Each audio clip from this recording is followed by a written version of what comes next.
How to log into FedEx MySchedule. Hey everyone, in today's tutorial, I'll show you guys how to log into your FedEx account on MySchedule.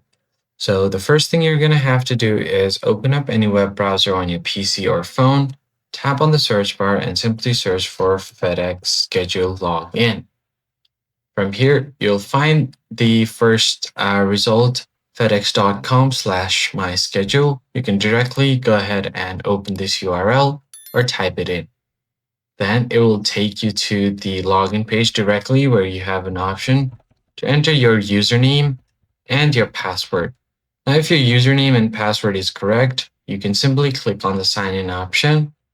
And if you want to view your password, you have this little eye icon to verify your password. Now, if you have forgotten your password, click on Manage Password. Then from here, you can enter your email or your phone number to reset your password. So click on Reset Your Password using code sent by text message or phone call, or you could change password using an image. So depending on your choice, you can reset your password from there. And once you've resetted it, just go ahead and enter your username again. Then your new password and click on sign in. And if everything is correct, then you should be able to directly log into FedEx MySchedule.